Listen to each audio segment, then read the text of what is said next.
上7點30分，香港電台最新一節風暴消息。香港天文台發出最新熱帶氣旋警報，8號東南烈風或暴風信號喺晚上7時10分發出，表示本港吹東南風，平均風速每小時63公里或以上。喺晚上7時，強烈熱帶風暴暹芭集結喺香港之西南偏南約360公里，即係北緯19.3度、東經112.8度附近，預料向西北移動，時速約16公里，大致移向廣東西部沿岸一帶。按照現時預測路徑，暹芭會喺今晚至明早最接近香港，喺本港西南約300公里附近掠過。本港多處地區現正吹烈風，高地間中更達暴風程度。本地會逐漸由東風轉吹東南風，部分地區會變得當風。8號烈風或暴風信號會喺明早5時前維持。市民明早出門前請留意最新天氣報告。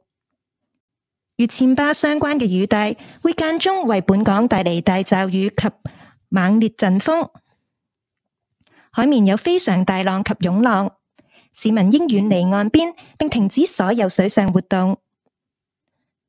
喺過去1小時，橫瀾島及長洲泳灘分別錄得嘅最高持續風速為每小時69及71公里。最高陣風分別為每小時83及90公里。有關最新天氣消息，請留意香港電台喺15分、30分、45分及踏正嘅風暴消息。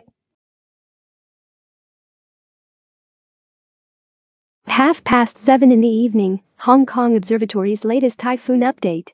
Here is the latest tropical cyclone warning bulletin issued by the Hong Kong Observatory. The number 8 southeast gale or storm signal was issued at 7:10 p.m. This means that winds with mean speeds of 63 km per hour or more are expected from the southeast quarter.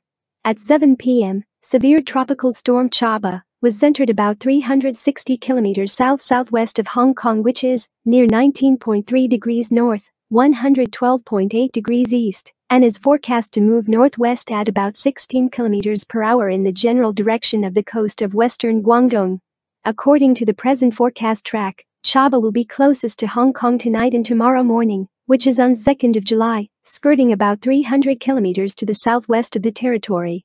Gale force winds are affecting many places of Hong Kong, while winds on high ground even reach storm force occasionally. Local winds will turn gradually from the east to the southeast. Some places may become more exposed. Number 8 gale or storm signal will remain in force before 5 a.m. tomorrow. Members of the public are advised to take note of the latest weather information before leaving home tomorrow morning. The rain bands associated with Chaba will bring occasional heavy showers and violent gusts to Hong Kong. Seas are very rough with swells. Members of the public are advised to stay away from the shoreline and not to engage in water sports.